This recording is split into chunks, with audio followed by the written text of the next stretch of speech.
Sandberg, could you please lead us in the flag salute? Please stand.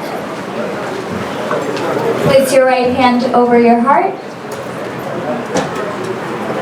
Ready? Begin. I pledge allegiance to the flag of the United States of America and to the republic for which it stands, one nation, under God, indivisible, with liberty and justice for all. Thank you. You may be seated.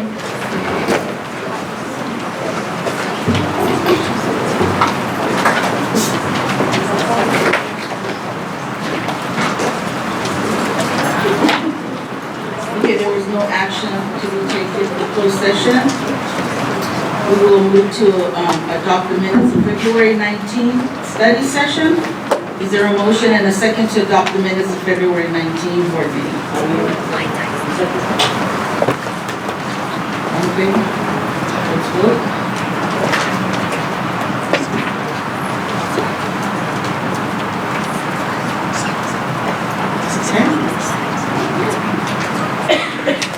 Is there a motion and a second to adopt the minutes of the March 5th board meeting?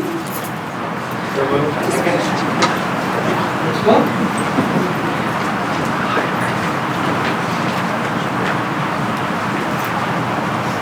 Thank you.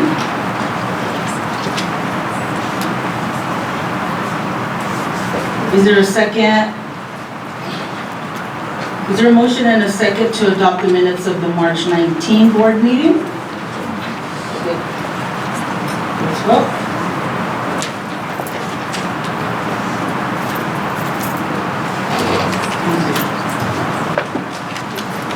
All right. I would like to call on Ms. Judy now to introduce our special recognitions. Thank you, Board President Ibarra. It's my pleasure to start off our special recognitions this evening, and I would first like to introduce the Contest of Champions first place winner. It's the Corona High School Funky Fresh Crew Dance Team. I'd like them to come forward at this time, along with Dr. Antonio Gonzalez, the principal at Corona High, and Sherwin Sanders, the director coach, and they can tell you a little bit about the competition and what it took to win first place.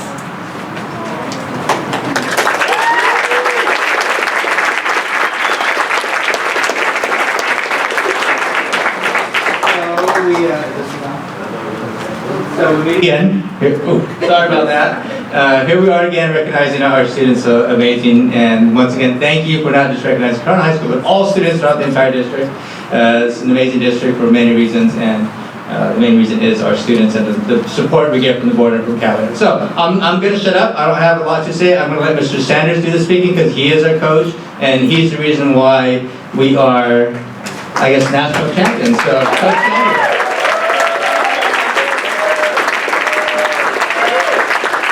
First of all, thank you so much for having us here. This is amazing. It's been an amazing season. This is a group of, our team is actually 25 guys. We're the district's only all-male competitive hip-hop dance group. We started this a few years ago just because it's something I saw on TV, and it's just grown. These guys, I am so stinking proud of them. I get a loss for words. All the choreography they do, they come in not really knowing how to dance, but they learn how to be choreographers, dancers, everything. And going to Florida, we actually went our first time last year, came in third as a big surprise. And we decided, hey, let's go back and try to win this thing. So not only did they win the hip hop division, they beat 712 teams.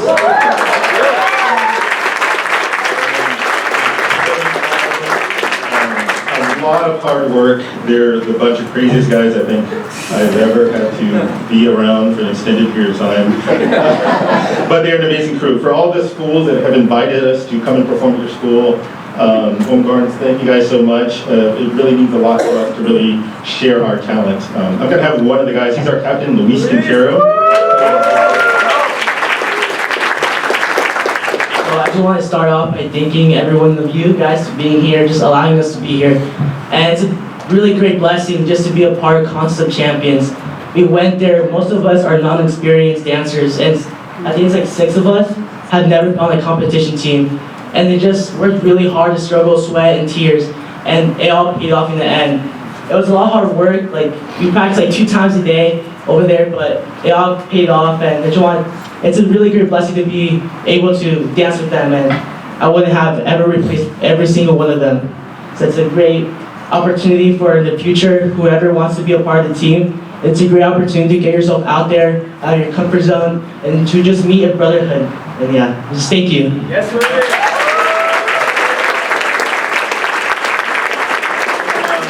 Just a little bit more about Florida. Like I said, it's an amazing experience. They practice twice a day. I had to get them used to East Coast time. They woke up, practice at 8 in the morning, practice at 8 at night.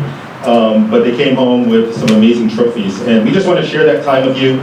We actually have the video from that competition ready to play. So I hope you enjoy it. This is our competition video from Contest of Champions in Florida. Corona High School from Corona, California. Welcome to the 2019 Nationals here at Contest of Champions.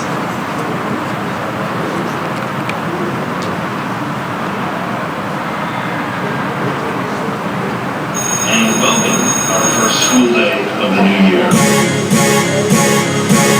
Let me talk to you, tell you how it is. If the man wanna know, if he ain't, let me know. Let me see if you can run it, run. Let me see if you can run it, run. If the man wanna know, if he ain't, let me know. If you can run, run. Girl, I need, I can run it, run it. Come in. Let me see if you can run it, run it. Come in. Let me see, run it, run it.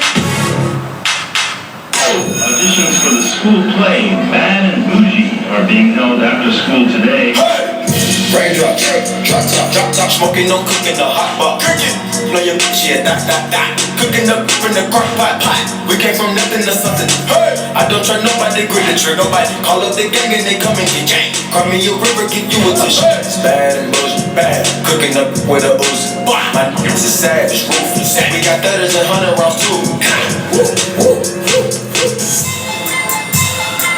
Let me tell you, yeah. Say what your name is. Oh yeah, that pretty girl. Tell me where you headed. Can I walk with you, girl? You got that look in your eyes that look like you give your boy here a good old time, and I'm on it, girl. That's right, I'm on it, girl. Ooh, ooh, ooh. She running and she working and she talking that talk just like that lady. She keep it on her. My bad. Ooh. Please report to the gym at 6:30.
To represent our school and our community with the C and the red and the gold. So thank you guys so much.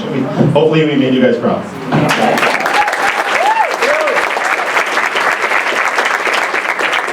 behalf of the Board of Education, we have some certificates to present to you. And as I call your name, please come up and stand in front of the dais so we can get a group picture. Connor Solis. Rafael Lopez. Gianni Sol.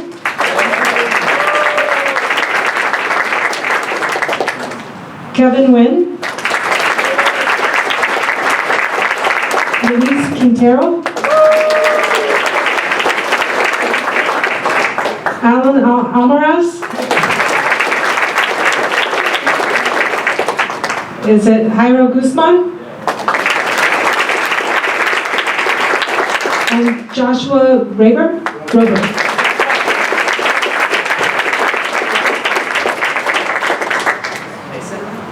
I also want to let you know that this group went to CABE, which is California Association of Bilingual Educators Conference, and they made me very proud because everybody knew that I was from Corona Narco. I was the cute kids over here.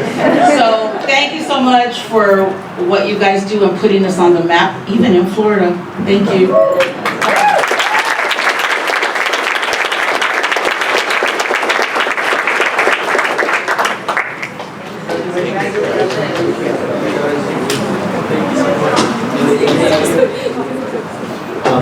Madam President, a request. Would it be okay if Mr. Pollack and I missed the next board meeting? We're going to join the dance crew. We got moves. I think if you guys move that fast, you're going to break a hip. I need you to recommend. I wouldn't even try it. Okay, I am going to ask Dr. Gonzalez to stay up here at the podium because we're going to be moving on to some of our winter sports teams and individuals who are winners. And so we have from Corona High School, Danielle Garcia, Miranda Kopi, Amara Deverix, and these are our CIF Eastern Region Girls Individual Wrestling Weight Class Champions.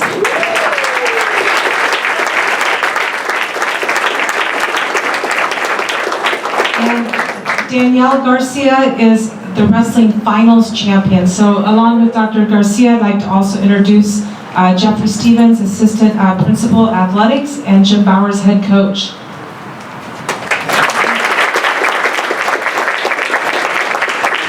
So I think this is, the fourth year in a row that we come up here for recognizing our girls wrestlers. I think that's a testament to the program that Coach Bowers has built. And it's sustained, and it's one of our, actually it's our most successful athletics program on campus. So I'm going to let Coach Bowers come up. Actually, I'm going to let Mr. Stevens come up, and then Coach Bowers come and give his 2 cents and speak on behalf of our girls.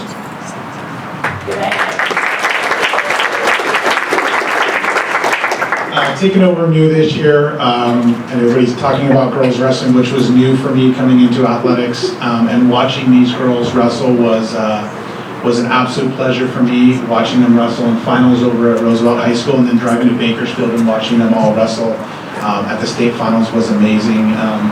I'm so proud of these young ladies for everything that they've done to represent Corona High School, and Coach Bowers for sustaining this program. And he did want me to let you know it's 5 years in a row. Without further ado, thank you. Without further ado, Coach Bowers.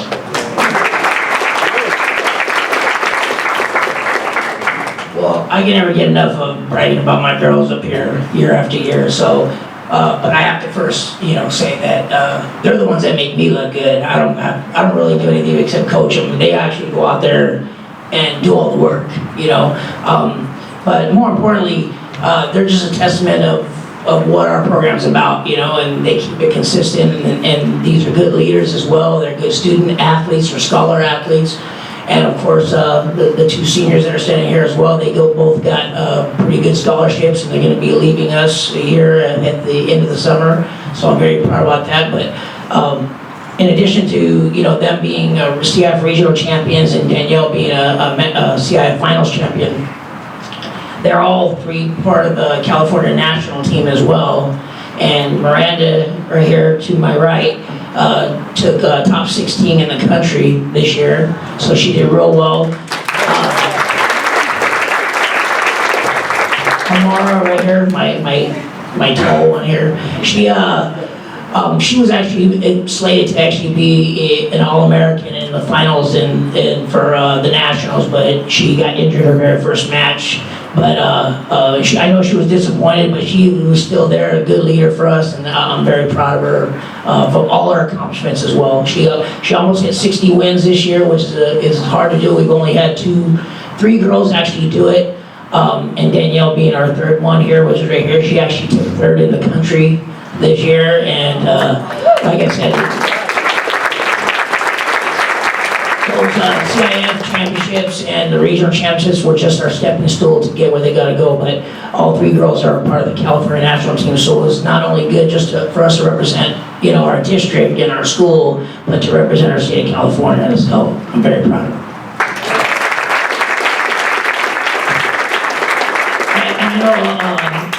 Amara likes, she's our leader, so she wanted to say a few words.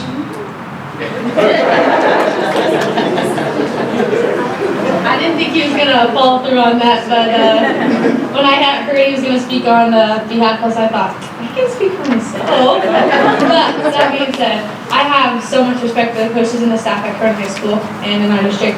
I'm a transfer, and I spent 2 years down in southern, more towards San Diego, and I have to say I'm so impressed with the support that you guys have given and the coaches and the staff have given to us. I think it's a interesting thing having women come into a men's world when it comes to wrestling, and it's really impressive to see adults get on board and progress a sport that is good for women and makes us strong and makes us able to get up here and do things like this. So I'm super thankful for you guys, but yeah, thank you.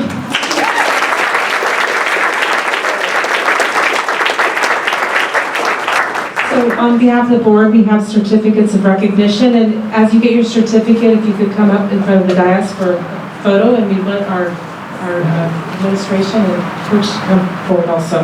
Danielle Garcia.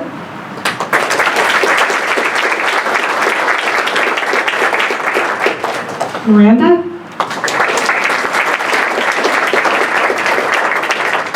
And Amara.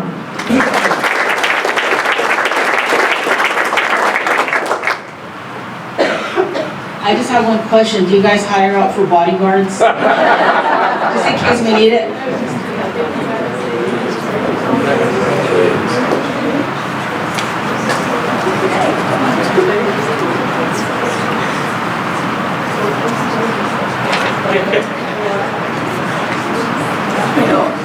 Sorry.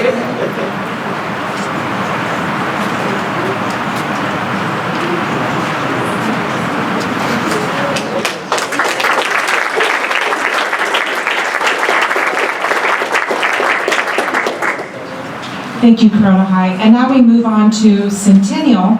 And Centennial this evening is recognizing CIF Northern Division Boys Individual Wrestling Weight Class Champion, Jonathan Bueno.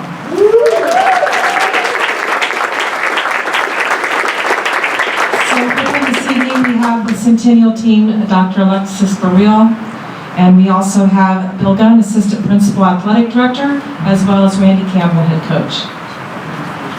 Good evening. I must say I feel a little inadequate standing next to these guys. Right here I have, we'll start with Mr. Gunn, our Athletic Director, who is the CIF Southern Section Athletic Director of the Year.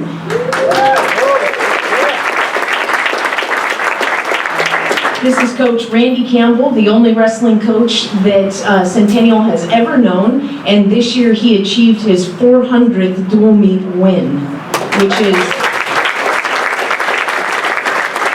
has made him a legend. And then tonight, the reason that we're all here is to honor Johnny Bueno, who is a senior this year, and some interesting things about Johnny. We're going to share this with everybody. He came in as a freshman at Centennial High School weighing 83 pounds. Yeah, He weighed 83 pounds, wrestled varsity all 4 years, wrestled as an 83-pound freshman in the weight class of 106, but now he has won the CIF championship in the Northern Division as a 126-pound CIF champion.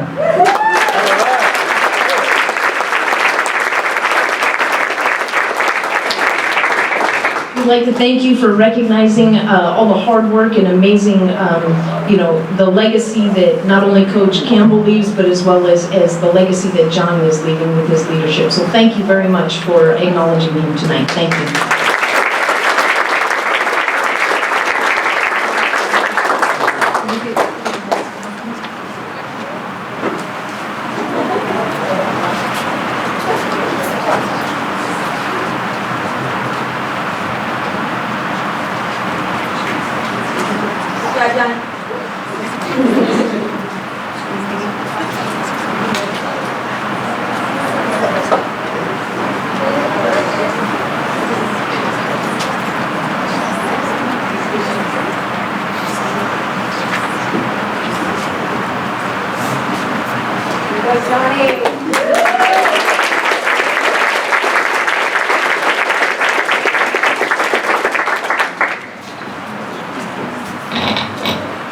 And now we move on to Roosevelt High School. Roosevelt High School, they have this evening recognizing girls water polo champions, Division 5 CIF winners.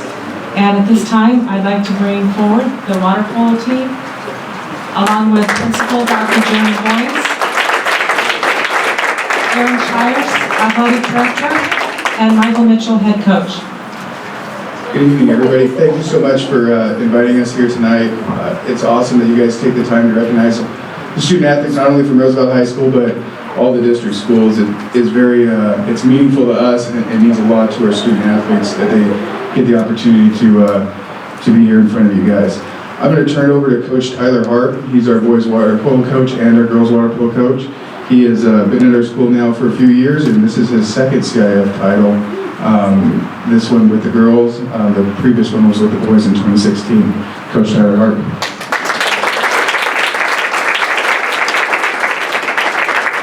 Well, thank you again for having us. To kind of get a feel for this team and what they were like in this absolute banner year for us, I'll talk about my first year coming in 4 years ago. We played King High School. And a typical water polo game is maybe, 7 to 8 or right around there.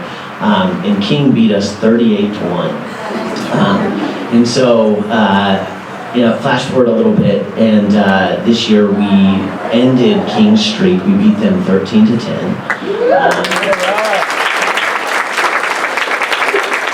They had 40, a little over 40 league game record going, 40-0. So anyways, that's kind of saying a lot about kind of the group that we have here and how the seniors especially have developed over the years. But to look at what they did last year, I thought they had the chance to win CIF, and we didn't play our best game in the quarterfinals and lost it. And it's a real tough loss. And this year they came into it and there was a focus in them that I hadn't seen before. And so when we got to the playoffs, we ended up beating the third-ranked team, I want to say by 4 goals. We beat the second-ranked team by 7 goals, and then we won the finals by 4 goals, keeping they were the number 1 seed that we played in the finals, and we held them scoreless in the last 10 minutes. So, in all accounts, a banner year, and couldn't say how proud I am and how happy I am to have coached these girls right here. This isn't all of them, but if I can, I'd like to introduce them. So I'll just go in kind of no particular order, but a freshman, Tori Schilling.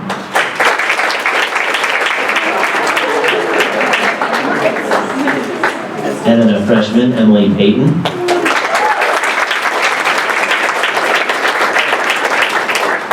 A freshman, Morgan Hovey.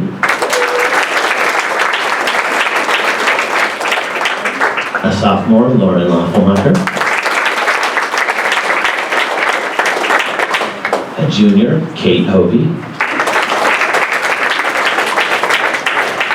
A senior, Tori Bodner. A senior, Sophia Torres. And then our 2 captains of the team, a sophomore, Gracie Helberg. And then last but not least, a senior, Casey Malone.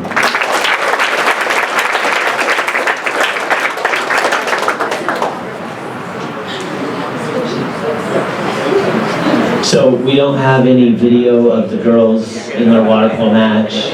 I do have video of them dancing, actually, if anybody wanted to see it.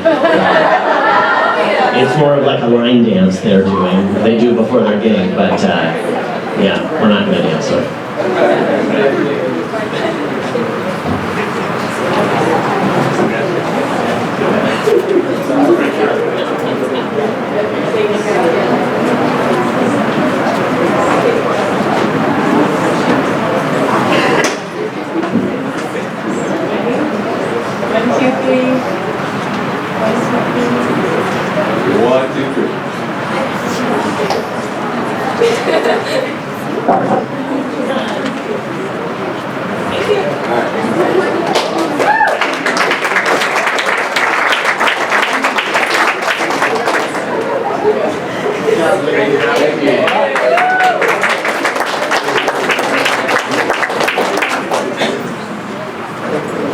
And now we move on to Santiago High School, where it's my pleasure to introduce the CIF Division III AA Girls Basketball Champions.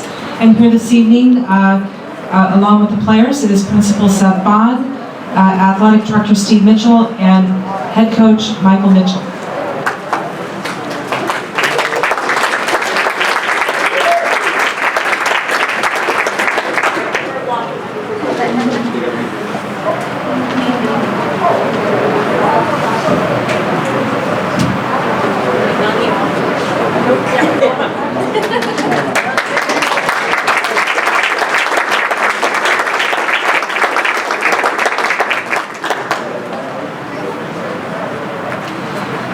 Good evening. On behalf of our principal, Seth Bond, we'd like to, first of all, thank you, the board and the cabinet, for their continued support of all of our athletics, and you can see what's that producing with all of the accomplishments from all over the schools. So we're certainly proud to be here today, and I'd like to have a special thank you to Madam President and Dr. Lynn and Dr. Van Rostro as they attended the actual final game and helped cheer us to victory. So thank you for being there with us. I'd like to introduce our head coach, who 4 years ago when we hired him, the girls had won 2 games in 2 years before Coach took over, and in 4 short years been able to bring home some beautiful hardware. Coach played professional basketball, European leagues, as well as coached in the WNBA, but we're more proud that he's with us here at Santiago and of his last name. Ladies and gentlemen, Coach Mike Mitchell.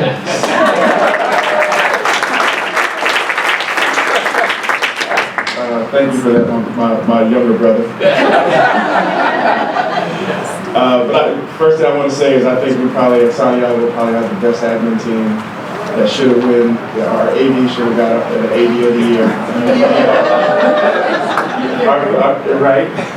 Our principals, top notch. We've had a lot of them through our years, and I love them all. And for us, it was like Coach said, first year I took over, we won 2 games. Second year, we won 11 games, and then this year we won the CIF championship. And Malia is holding the trophy right here. She went through it all. Her first year, won 1 or 2 games, and she stuck with it and persevered. So I really appreciate her for that. Sister, even though she got hurt, she still was a very integral part of the team from last year as a freshman playing on varsity. So I was happy that we did it. And like Coach said, Dr. Lynn, I really appreciate you guys coming out to the game and supporting us, and that was a great thing for us. And we're happy we were able to bring home the CIF championship. The rest of our girls, we have AAU practices and volleyball practices, so I can't complain.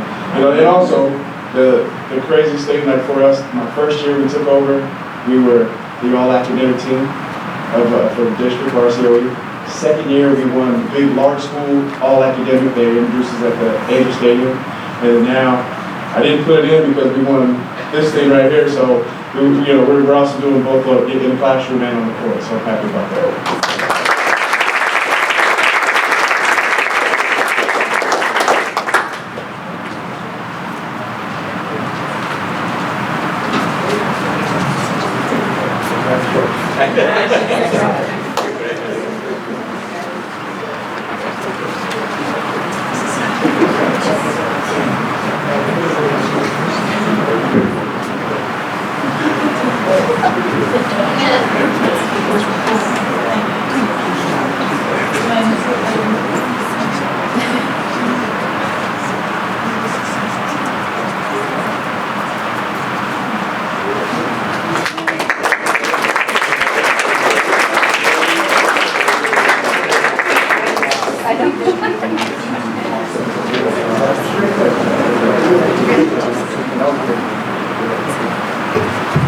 It was a very exciting game, and one of the refs called something. I have no idea what he did, but I know it was something bad, and I was ready to jump over the fence, and Dr. Lee goes, Mary, calm down.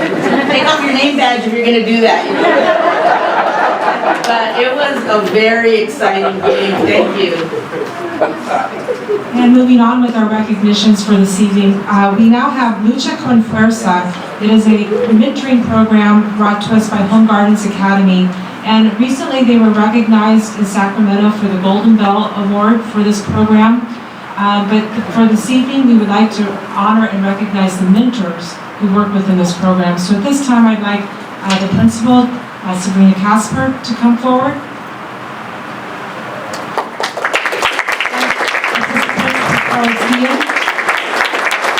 A little bit more about their program. I'm actually going to hand it over to Carlos because this is his vision, his baby with Mr. Padilla, and I think it is very deserving of him to speak on behalf of Thank you so much. First of all, I want to thank the board for this great opportunity. We got to, and also our executive cabinet for this opportunity to be able to honor a group of extraordinary individuals that give so much to our kids from the class and then coming from outside the class as well. So thank you. Okay, we got to celebrate in November. We went to pick up the Golden Bell in San Francisco. And now we get to honor really those that put the hard work day in and day out to really mentor our kids. I want to first invite, we have Dr. Casper up here, but I also want to invite Seth Bond, principal of Santiago High School, to join us up at the front. And to build a program like this, it really is, it starts with the vision and the support, the encouragement and the empowerment of our fearless leaders. And if it wasn't for their blessing, we really wouldn't be able to do all the work. They allow us the freedom and give us the support that we need to be able to do this. And so our program is fairly comprehensive. So I'm going to start from Santiago High School. We have the arm of our mentoring program called Lucha, is the all-boy classes and the mentoring that goes on in those classes where kids gain avid skills and the boys develop a strong fellowship, and they travel together from 8th grade all the way on up to our first senior class next year. I've shared before that our senior class, which is about 28 kiddos, okay, 23 kids right now, we're looking at over 90% they're going to be college eligible in next year. So we're excited to celebrate with that first group, and we have other groups coming up right behind them. And we think of these kiddos, just share it with one, I'm not going to say his name, but this one kiddo from our community, father incarcerated, he has generational gang membership in his family, an epidemic of trauma in his life, right? And he really attributes to the mentoring he's gotten in the class and then the men that mentor him in terms of the change that he's turned around. And at this point, he's academically achieving well and going to be successful in high school. And those are the kind of boys that we targeted. The kids that we knew if it was Vegas and we put money on it, I could guarantee you that 90% of those kids would probably end up at OG or dropped out, or some of them even incarcerated because of the amount of pressure they have in their lives. And so let me start by first recognizing our all-boy class teachers. And these are handpicked teachers. One of them is not here. We do have two of them here. From Santiago High School, we have Henry Sierra.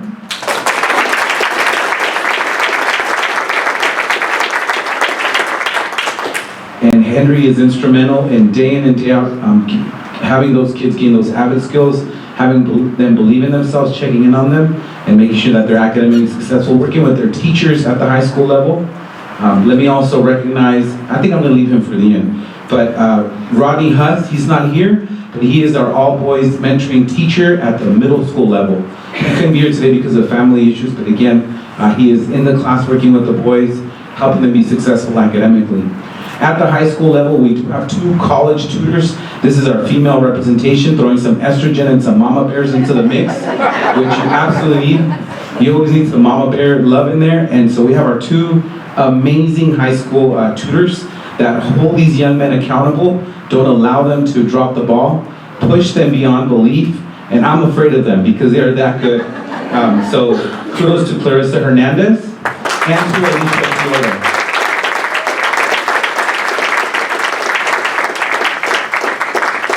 I know on behalf of Dr. Casper and myself, I really want to thank Seth Bond, the principal of Santiago, because him and his team, they go above and beyond. They always say, Casper Guillen, what does your school need so that our kids are successful? We want them to have everything that they need, and they really put their investment where their mouth is in terms of teachers that they allow, the tutors, and so I just want to thank Seth in front of our board and our executive cabinet for all of his support.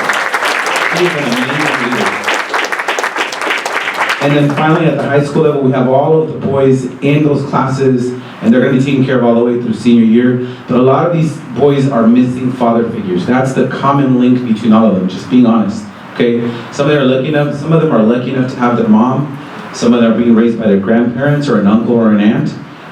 And so we have a group of men, of fathers that volunteer their time. They're all businessmen, professionals, working hard. Some of them are dads of our school. Others, we have blessed enough to have people just from the community that want to support.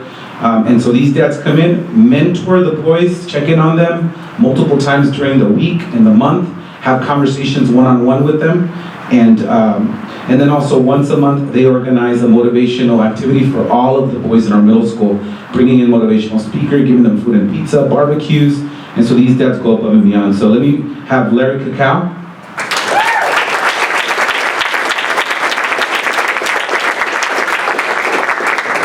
Fearless Papa Pedro Montanez.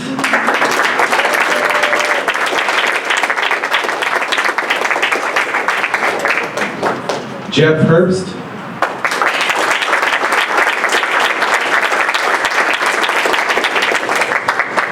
We have some dads that could not be here, but finally, my right hand with Fuerza and my coordinator of the Fuerza dads, Wagner Matsui.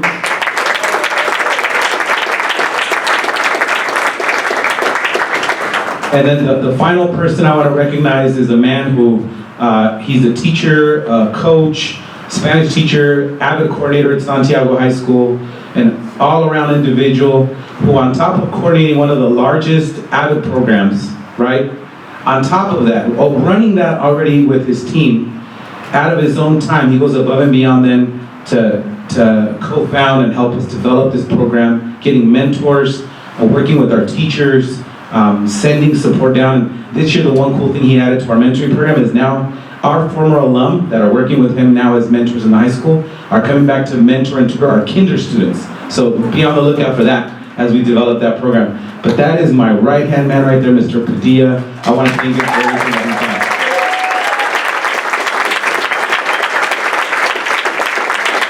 And we got a few students in the front, and we're going to go into the picture.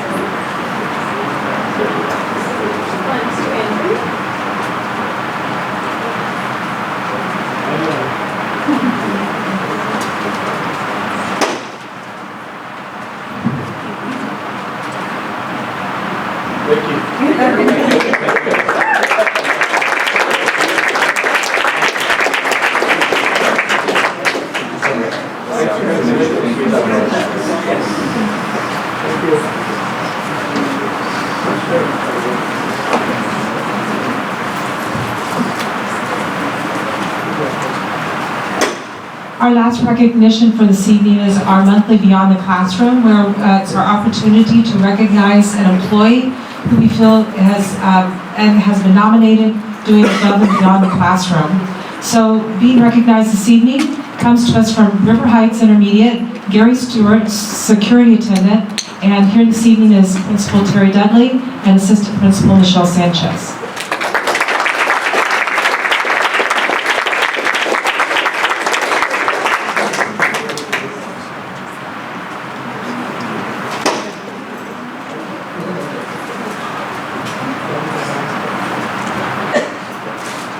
Thank you, Board, for allowing us to recognize an outstanding member of our community. As we know, it takes a village to have a fabulous place to work and to learn, and so I'm going to ask our Assistant Principal, Michelle Sanchez, to recognize a fabulous member of our village that supports our staff and our kids every day. Good evening, Board and cabinet members. Thank you so much for having us. Mr. Stewart is a man with many hats. He comes with a background in the police force, and so we never feel unprotected at River Heights. Gary not only brings his experience from life, from a full career, he brings his heart. And I'm talking from volunteering to coach boys basketball, to last year having 42 kids on his team because he said this is the place where kids get to learn. This is a place where kids who are never going to make it in high school are going to get to learn the valuable skills that we have about teamwork. This year, if you were able to attend any of our games, our huge rival school is Ramirez, and we play at Roosevelt, and Gary had a student with disabilities on the team, and he allowed the student to play the last 20 seconds of the game. The boys all wanted him to play, and it was the most amazing moment because it was like out of a movie. The boys gave him the ball, and he shot the ball, and he missed. And the Ramirez boys went over and got the ball and gave it to him. And then he shot again, and he missed. And then he shot again, and he made it. And it was just like the crowd roared, and Ramirez and River Heights were family again. And it was just amazing. And that was all possible because a man had a vision to bring kids together. Mr. Stewart, I can't tell you the amount of money that he spends on our kids, not for recognition, not for anything, but just to make sure our kids have what they need, from shoes to bicycles to you name it. He makes sure that our kids are safe, not only physically but emotionally. He has a rapport with our kids that you can't go anywhere without him saying, "Hey, Mr. Stewart, hey, Mr. Stewart," and trying to, everybody just loves Gary, Mr. Stewart, and so it is my honor and privilege to work with such a wonderful human being and with just such an amazing heart. So thank you so much for this huge honor.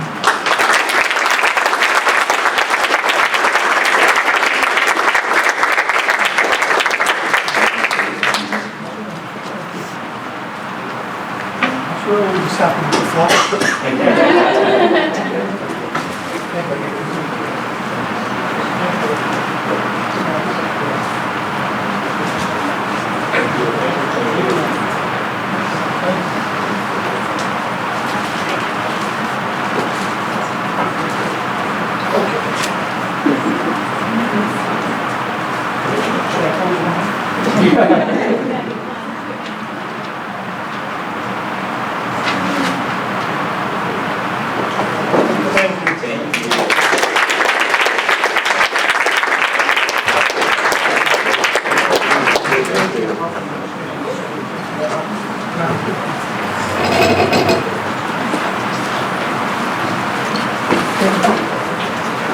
Mrs. Now, would you please introduce tonight's presentation? Yes, now we move on to presentations before the board, and I would like to introduce Jennifer O'Farrell, Executive Director of Big Brothers Big Sisters of the Inland Empire. We have an amazing partnership with them, and she's here to give us some updates. So thank you, Jennifer. Thank you for having me. I don't know how you do this. I just feel like I'm crying half the time, and so this is good for the soul. So really grateful. In 5 years, Big Brothers Big Sisters is 5 years old. We have a 110-year history, and we want to come because you were one of our first school districts that we began partnering with when we opened up in Riverside and San Bernardino. I want to share what we've been doing the last 5 years and just give you an update, because what we're really doing is what you've heard all throughout tonight, is we're creating a village. The gap that our children need, the opportunity gap, is really that social capital. How do we bring those children in to help them move forward?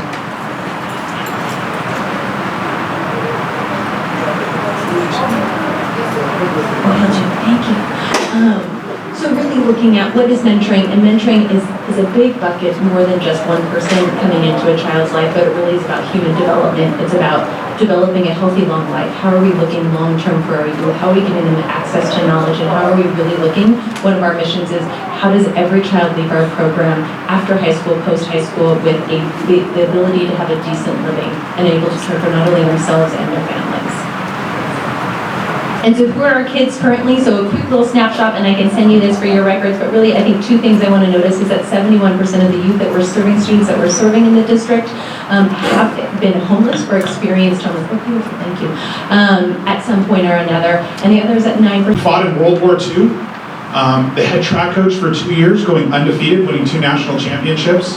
Again, winning a Rose Bowl. He was the athletic director for 14 years, in which they won 29 NCAA championships and 45 conference titles. He was the first full-time commissioner of what is now the Pac-12. They had never had a full-time commissioner before. A member of the NCAA Executive Committee and a member of the U.S. Track and Field Board of Directors. This man was amazing. The things that he did athletically, academically, what he did to break the barrier, the color barrier. So I haven't come across anybody else who seems more deserving of having something named after them at Corona High School. Even though I've been here a short time, this man seems awfully deserving.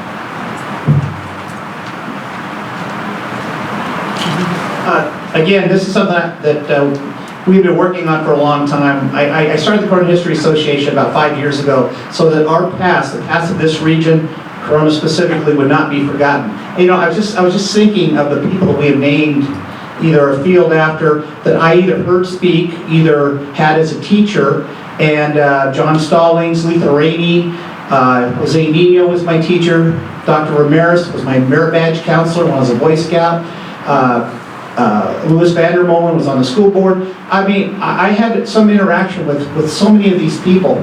I am not a young man. After I'm gone and my era is gone, otherwise these people have been forgotten, and they do not deserve to be forgotten for what they accomplished and what they did in this little part of Southern California. Jess Hill played Major League Baseball.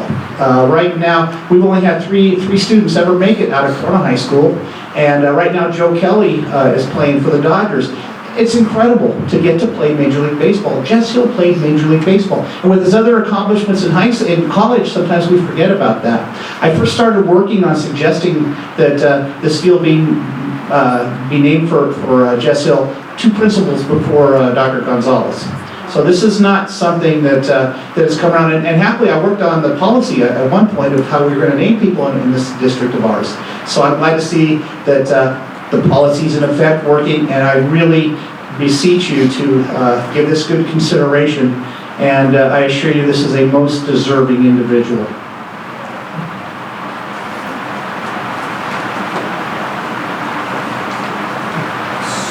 So the reason we're showing you this is the front of our stadium. If anybody can picture it, as you're walking up, you can't actually even see where it says Panther Stadium on the left. You can't see that from the alleyway as you kind of walk up between the school and the softball field. So the reason we're showing you this is that blank space right to the left of where it says tickets and right to the right of Panther Stadium seems to me like a very fitting place to kind of dress that up. So if this board does decide to go ahead and name this stadium after Jess Hill, there was lots of discussion within the group of people that met of getting Jess's story out. Graduating in 1925, I mean, the research I did, I went to the public library in Corona. They don't even have a yearbook that goes back to 1925. 1927 is the earliest yearbook, so I don't know how you found some of these, and they know him by name. But we got to find a way to get his name out there, his story out there to our students now and forever, and that seems like a very fitting place to mount something that can be very lasting. The sun does not hit it. The sun kind of hits, kind of goes over it, so we're not worried about too much sun damage, but that seems like the place that when people are buying tickets and coming into our stadium, they can learn about Jess Hill while they're in line and know why the stadium is named after. Oh, we're missing an R there. The behaviors we expect from our students, we refer to it as RAWR, R-A-W-R. Respectful, accountable, well-connected, and the one that's missing, it's off the screen a little bit, is resilience. So when we look at Jess Hill, we think about, okay, is this really a person we want to dedicate a stadium to a student? We can't go back and change it. We'd have to come back here and do another proposal, right? So we put a lot of thought into this. Like Don had mentioned, this goes back 2 principles ago. And a few months ago, Dr. Monroe strode Don and Kevin and Jeff, we met in my office and we discussed this, and it had been brought up before, so it's not a knee-jerk reaction. Okay, sure, we're going to do this. We really thought about it and said, okay, because this is going to be a lasting thing, it's going to be permanent. Jose Nino was kind of an easy thing because he's still alive, he's still around, and we know the impact he's had in our community, not just Corona High School, but the entire CNUSD community. And so this is a person that we felt very strongly encompasses those behaviors that we want to see in our students. So can this person be a role model to our students? Jose Nino, definitely. Nobody in here is going to disagree with that. So Jess Hill, obviously we don't know him personally, but graduated in 1925. Is this a person from what we know of him that we can tell our students, like, this is the type of person you want to be? This is a model Panther that exhibits these of our behaviors? And the answer is yes. So for those reasons, our proposal is that we do rename our stadium, Panther Stadium, in honor of Jess Hill Stadium. So, any questions? I just want to thank you guys for the presentation, particularly Don. I love your passion for Corona history, and so I want to just personally thank you for what you do, and especially for the information on Jess Hill. I heard he couldn't get into UCLA. That was why. I'm sorry. But no, honestly, I want to thank you again for your passion for Corona history and preserving Corona history and the history of Corona High School. Thank you, Bill. I will say this, I heard Jess Hill speak. He would come back and speak to the teams, the athletic teams periodically. So I did hear Jess speak. And so it's easy for me because, I did hear the guy, and he told stories about Corona, following the ice truck around, getting under on the hot summer days to get the cold water dripping on. So thank you very much. I have something to say, if I may. This is just like a suggestion, and like from a student perspective, he sounds like an amazing person, and I really want students to know who these people are from our region. And it seems like a lot of times when we put names up, the students aren't aware of the story that we just read. So having a small plaque with the story that we just saw up on the board would be amazing for students to read. Because I know that I'm listening, and I know who Tomlinson is, I know who Jose Nino is, I know who Jess Hill is, but a lot of students won't know without the plaque. So just for a suggestion for the board and Corona High School, having one of those telling the story would be amazing. But I want all students to hear the wonderful stories that Jess Hill has and be able to look to him as somebody to push them to their limits. But he sounds like a great person. Thank you for sharing this. So I was supposed to say that when we were showing you the blank wall, that we would have his picture, we would have a write-up so that you can see his story and know who he is. And I think that it's something that we're going to need to pass on to our students, something that we're naming the school after.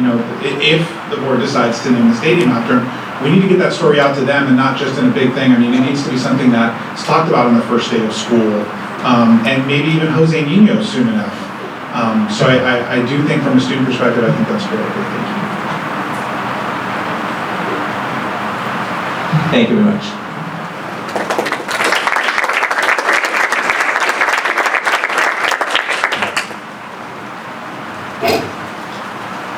We will now hear Dr. Lund, Superintendent report. Thank you, Madam President. Good evening. Again, tonight, such an inspirational evening. So I want to say thank you to the board for providing the opportunity to honor and celebrate with both with our employees and also with our students. It's not just about celebrations; it's about providing inspiration. So again, thank you. Speaking of celebration and inspiration, I, along with our board members and some of our cabinet members, attended the Disneyland Hotel annual California Department of Education Distinguished School recognition on the 5th of April on Friday. And on that particular day, this year, the State Department also added the honoring of the California Model Continuation High School. And in addition, as you already know, the Corona North Unified School District earned the Exemplary School District honor, and that particular day, that particular honor was also awarded to the school district. So thank you again for the opportunity to help us celebrate and provide that inspiration for all of us. Furthermore, we have the opportunity on the very next date, on the 6th of April, speaking earlier with Mr. Gunn at the podium. He was named the California Southern Section Athletic Director of the Year. at the annual athletic directors conference in San Diego. That was just another big to do. And Bill is a quality individual, as you all know. We were so happy. And Mr. Powell, thank you, and also Dr. Benoistra for being there. I know it's quite a bit of a drive, but Bill Gunn, in my opinion, in our opinion, is worth it. And I'm glad we were there to help him celebrate and see his family. That was just an awesome, awesome experience. So again, congratulations to Bill Gunn. Last week, we received another phone call from the Department of Education, and I'm going to ask Dr. Benoistra to talk about this other award that was bestowed on the district. Thank you, Dr. Lin. As Dr. Lin just mentioned, we got a phone call from our State Superintendent of Public Instruction, Tony Thurman. He mentioned that Corona Norco Unified School District is one of 23 school districts in the state to be named 2019 Model School Attendance. He had assembled a team who reviewed the attendance programs throughout the state and selected us. In fact, mentions that the Model SARB award recognizes excellence in specific content area, including establishing goals and objectives, and implementing prevention and intervention strategies and developing collaborations with our local agencies. And as you guys know, we have lots of agencies involved with our SARB program. And this week, short turnaround, Mrs. Kathy Lee, who was providing some awards a little bit earlier today, is going to go up to Napa and get recognized by the, again, State Superintendent of Schools. So congratulations to Kathy for all her hard work and the department, but and the schools. But of course, this doesn't happen without our parents. So congratulations as well to our parents and CNUSD. Thank you. And certainly doesn't happen without your leadership, so thank you, Dr. Benoistra. Finally, we have something fun to share. We have a group of educators and friends from Kenya. They arrived, I believe, this past weekend. And without further ado, I won't go into the details. I'm going to ask them to speak about the opportunity in terms of partnership and providing educators from all around the world to come to Corona to observe, to learn, to exchange, and share best practices. Mr. Thank you, Dr. Lin. Good evening, board, fellow cabinet members. We have two really great teachers from Kenya, Ruth and Josiah, and you had a brief moment to meet them before the work session. And they've been here for about 10 days. They come from a small village in the western side of Kenya, and it's a village of about 500 to 800 people. And they come from a K-8 school. And this has been a long journey for them. They've been here for about 10 days now. It was not only their first time out of the country, but the first time on an airplane. And they do 22 hours on their first time on an airplane, so it has been quite the experience. They've been more than fulfilled so far with their trip. They're part of a visiting scholar program at Cal Poly University, and they're part of about 10 visiting scholars. They're the first visiting scholars from Africa, so they're very really excited about them. Their curriculum in Kenya is actually changing to mimic what we do here as Common Core. So as they have visited some of our schools, they've been to Corona High last week, and yesterday we were to Reading Intermediate, and they've had a great time exchanging with the teachers. Really, it brings a lot of perspective to a lot of our teachers, a lot of our educators, to just understand what they go through in the process of educating kids.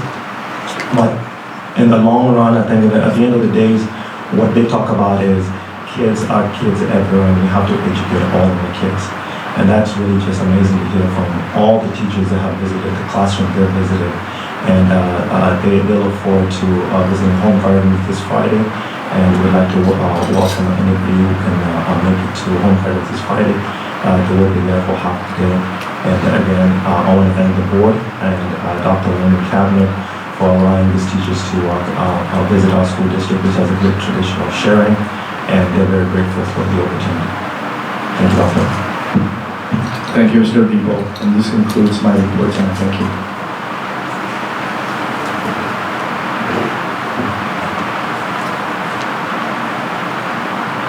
So I will be reading agenda item 7A, and I am supposed to tap the gavel once. The public hearing is now open on the preliminary environmental assessment for Norco Intermediate School. Anyone wishing to address the Board of Education regarding this item may do so now.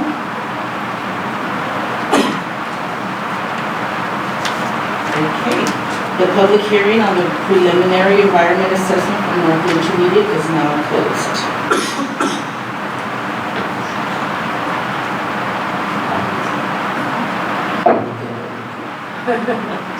Following orders here.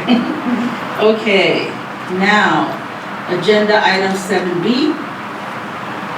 Pursuant to the requirements of the Government Code, a Board of Education must receive public input prior to adopting its initial proposal in response to any employee organization's first collective bargaining contract proposal. CNUSD and CNTA have filed jointly the 2019-2020 initial reopener proposal in accordance with Section 3547A of the Government Code and presented this to the board at tonight's meeting. Copies of the proposal have been available online as well in the Human Resources Office for public review the past 3 days.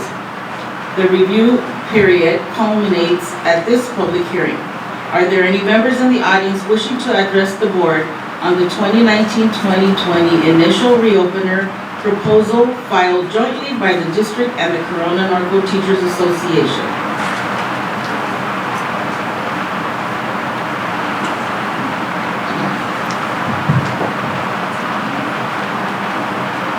Good evening, thank you, Madam President and the board. I'm excited to stand up here with my partner at the negotiating table, Tony Spencer. She's a teacher at Eisenhower, and in her spare time, she works as the chief negotiator for CNCA. So we are, as is our tradition, filing a joint proposal. You'll see in the consent section tonight, focusing really on some of the miscellaneous articles, Article 9, around public complaint process, mandated reporter training, subs for IEP and SST meetings, as well as salary and benefits.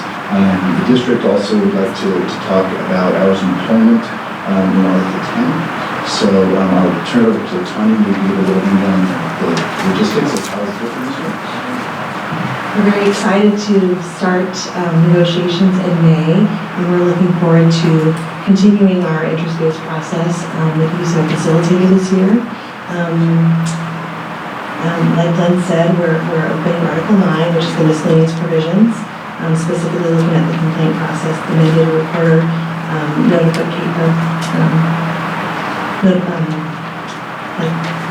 thank you, the training, thank you, the notification, and subs for IEPs and SSTs.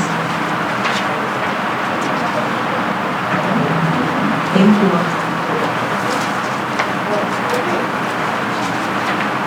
The public hearing is now closed and the board will consider accepting the 2019-2020 CNTA proposal later in the meeting.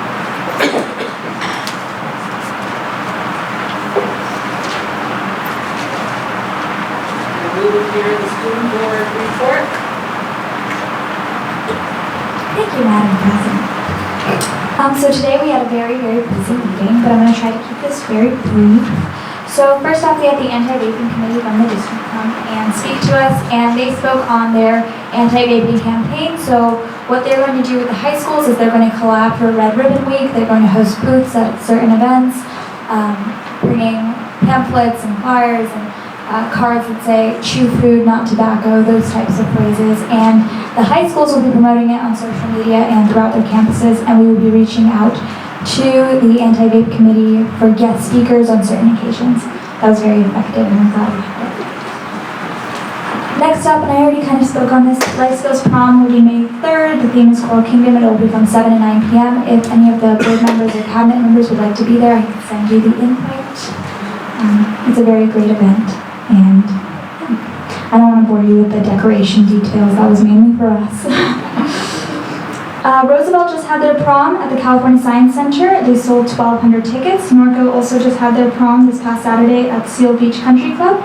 Centennial will be having their prom at the Arroyo Trabuco Golf Club on April 20th. Santiago will have theirs at the Long Beach Convention Center on April 20th. JFK at the Riverside Art Museum on April 27th. And Corona at the Old Ranch Country Club in Seal Beach on April 27th. So lots of proms coming up. We also just had every 15 minutes at Roosevelt and Centennial. Other schools have done this, but this year was just Roosevelt and Centennial who did it. Other schools have done it in years past or 2 years prior. It's a 2-day experience where it's basically educating teenagers on the idea that every 15 minutes there's a drunk driving accident and people die from drunk driving accidents. So I don't know if any of you had a chance to see the video. It's 22 minutes, at least Centennial's is, and they speak on the effects that drunk driving can have on families, students, communities, both the victims and the, I guess, perpetrators in the situation who were drunk driving, making sure students are mindful. It was very effective and well received at both campuses, and they really appreciated having it done. So check out the video if you haven't already. Next up are senior events. So the one that is going to be school-wide, district-wide, is Senior Walk on May 30th, where high schoolers will go to elementary schools and demonstrate what it takes to be a graduate of high school. So a lot of high school students are excited, and it's well received among elementary schools. So many senior events are coming up, so I'm just going to touch on some of the main ones. May 30th is grad night for Centennial at Universal Studios, Santiago. Oh, they also have a signing day coming up at Centennial too, where academic signing day, where students who have gotten into any college will showcase where they're going. Santiago will have their College Commit Award Day on April 24th. Roosevelt's having their grad night on May 24th at Six Flags. JFK is having theirs on May 16th, Universal Studios. They're also having their college signing day in 2 weeks.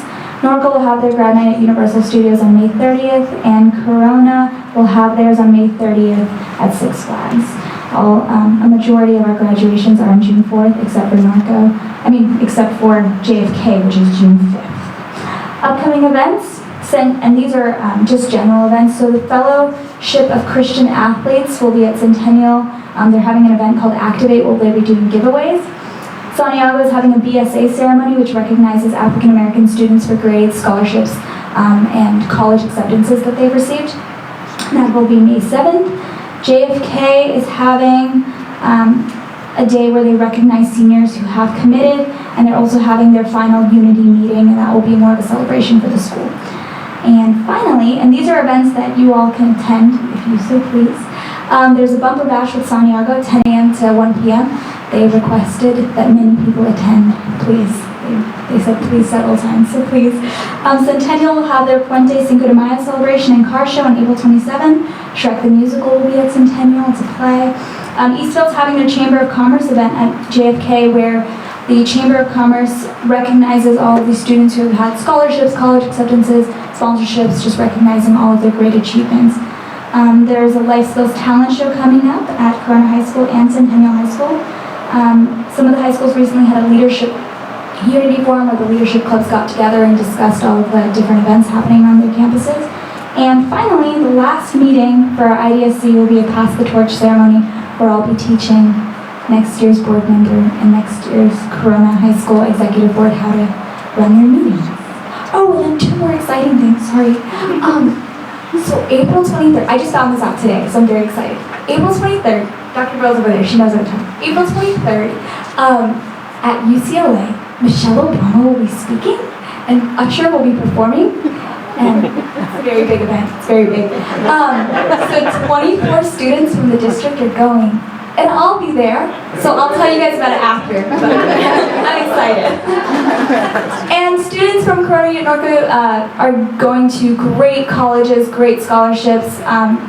It's a really momentous occasion right now, looking at all of the accomplishments that students have been doing and knowing that it's a product of all of the hard work that Corona and Norco teachers, staff, administrators, board members, cabinet members, everyone, parents have been putting in to get these kids to where they need to be.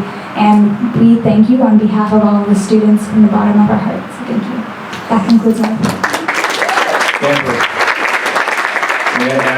to your statement about lots of students going to their schools because of all the hard work. You're very humble, so I need to do that for you. So Amber was recently accepted to many, many top-notch schools such as UCLA, UC Berkeley, all the UCs, I want to say Davis, Irvine, and San Diego, did I get that right? And others. And she's currently on the waiting list for Harvard and Stanford, which I have no doubt that she's going to probably reject them also, because she has already accepted UPenn. So that's a great school.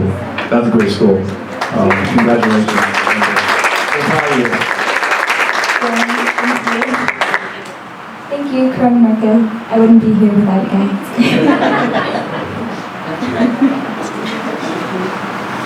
I have a question, Amber. The anti-vaping that you guys are doing, can you give us a little, or is that with, are you having advisors help? Who's help on the adult side? Who's helping you kind of put this together? And is it happening at all the high schools? So the anti-vaping committee was organized by Ms. Coyne here at the district. And so they will be coming and assisting in bringing the booth, bringing the materials, bringing pamphlets, but they created a marketing kit for us, for high school students, and so all of the activities advisors will be on board, as well as Friday Night Live, if they have that on the campus. The marketing kit is really what the high schoolers will be using to get the word out, basically that vaping is bad, because teenagers are not aware yet. But they will be with this campaign. There, that's it. You can't stop. See? Awesome. Yeah, so that we're using that 2.0 right then. Yeah, okay, good. Because when I heard a little bit that we were going that way, but I think it's a great idea. I mean, it's one thing for us adults to say it, but from ear to ear, I think it's a better message almost. So as much help as we can give, that's great. So thank you for doing that, because it really, and you heard the presentation, and I think you were shocked, as all of us, including executive cabinet, just what an epidemic it is, and kids thinking those little jewel things, and I don't want to say their name, even though I just did, because I give credit. They think they're harmless, but just the amount of nicotine they're getting, and also using it for THC. So thank you, anyways, for that. Appreciate that. So, thank you. Thank you, Amber, for all your energy. Ooh, I'm tired just listening to you, girl. And only one more meeting. I don't know. I hope our new board member next year has lots of energy like you. And thank you to our communication office also, because we don't thank them enough for everything they do. And I know it has to be the communication office who does all these stickers and pushes out all this important information. So thank you, Evita, and your staff. Okay, I'm going to start with Bill today. We're going to go crisscross applesauce. Thank you, Madam President.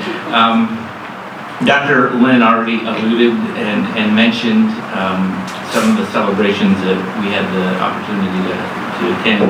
But I asked Bill Gunn to stick around, and so I appreciate that. I want him and his wife to stand up. He hates this, so that's why I want him to do it.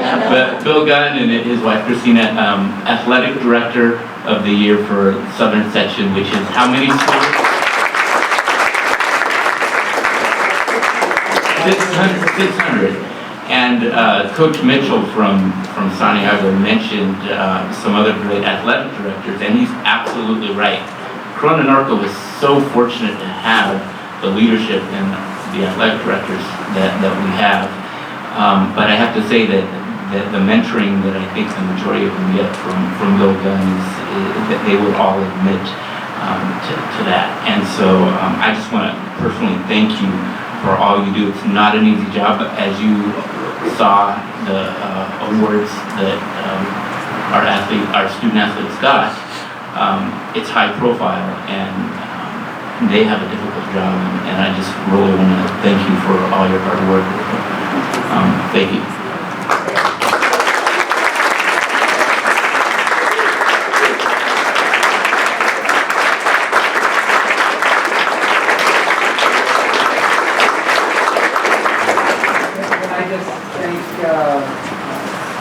Bill Pollock and Dr. Mann, Dr. Monroe, Phil, and Dr. Burrell for taking time out of their spring break to travel all the way down to the conference down in San Diego.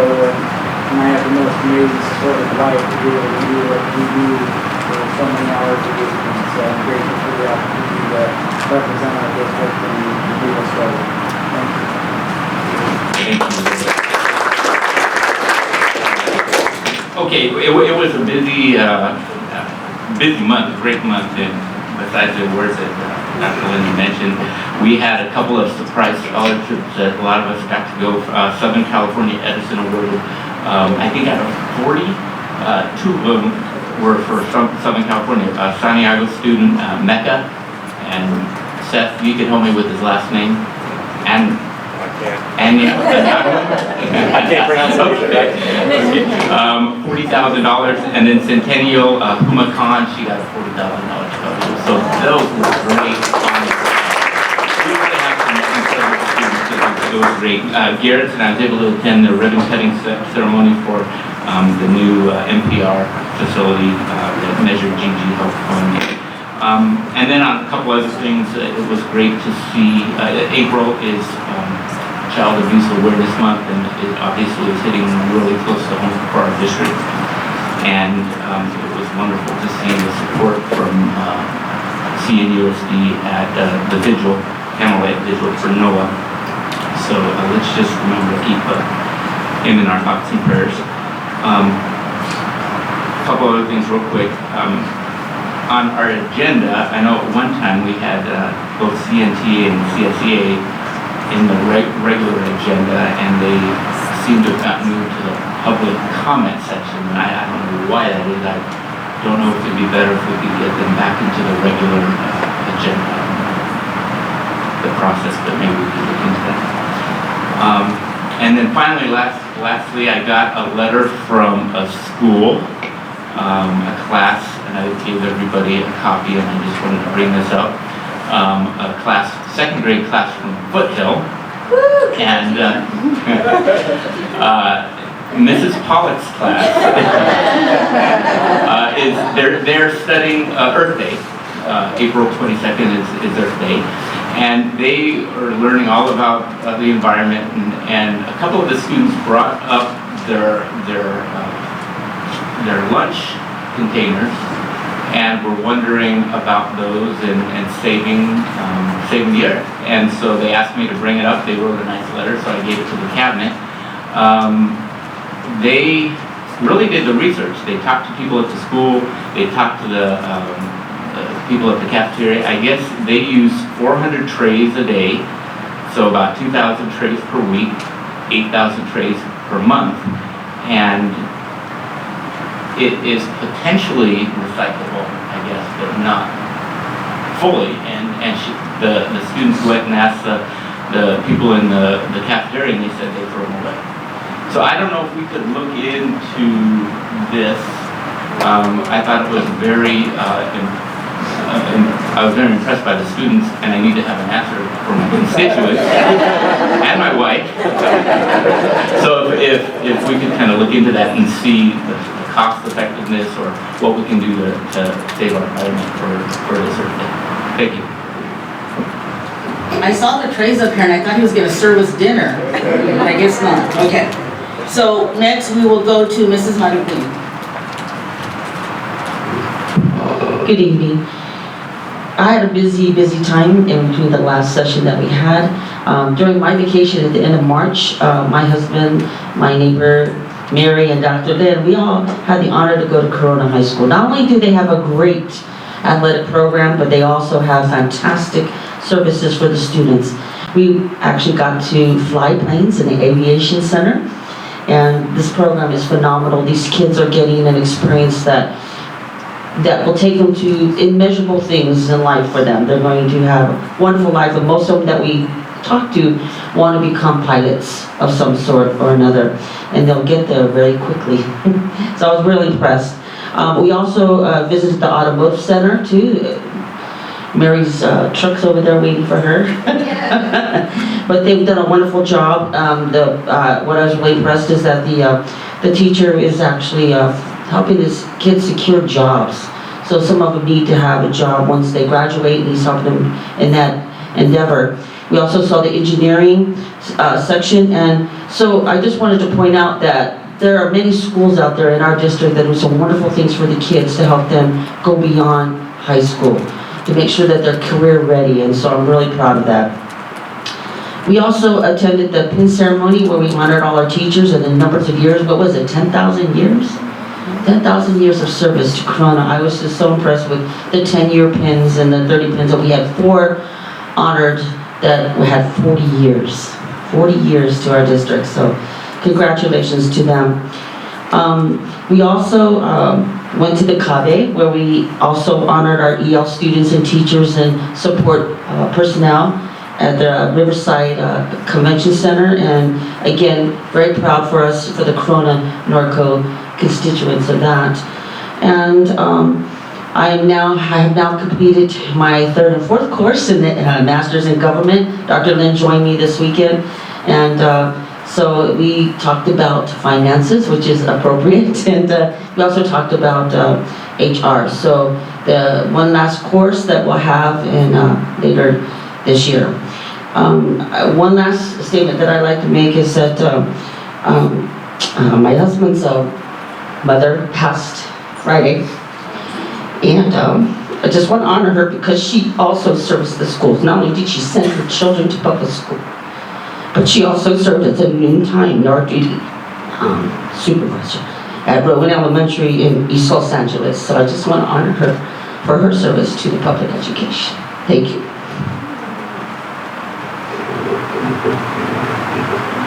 Thank you, Lisa. And hi, Mario. Okay, now we're gonna go to John. Okay, first and foremost, please save Bill's bacon by getting this done. Because he's gonna have to answer his wife. So, whatever we need to do.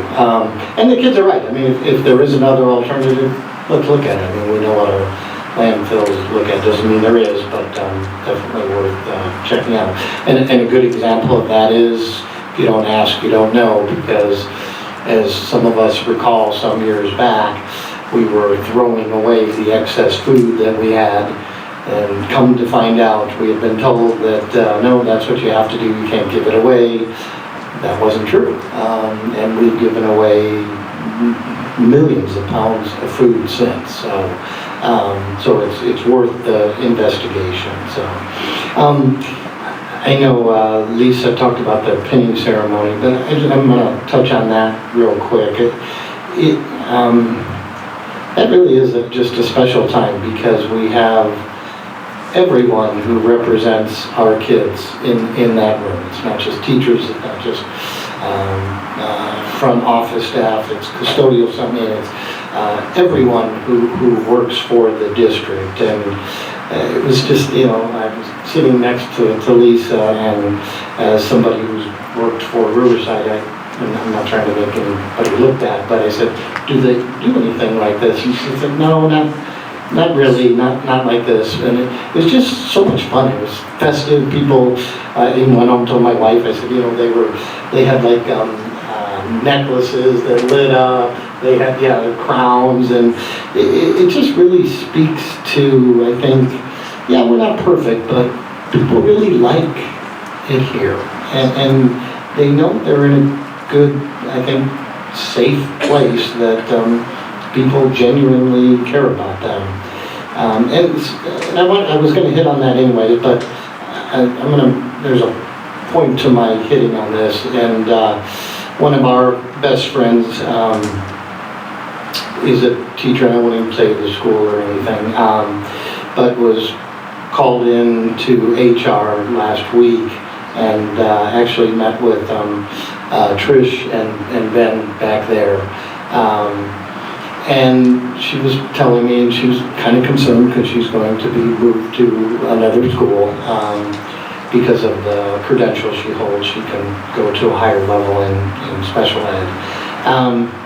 But she made a point, and I just let her talk. She needed to excuse me guys, vent, but she did mention you guys by name, and really the point I'm trying to make is she came away just how respectful the two of you were to the four that were in there with her. So I appreciate that, and you know, sometimes it's the little things that we do that matter the most, and you know, I think you made me emotional with your mother-in-law there.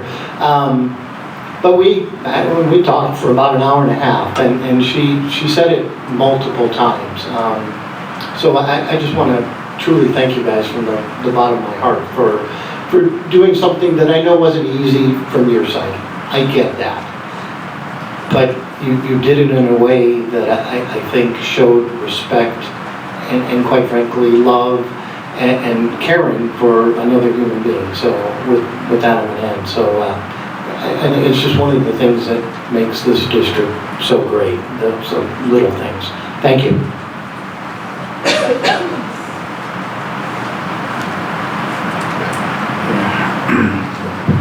Well, thank you for this opportunity.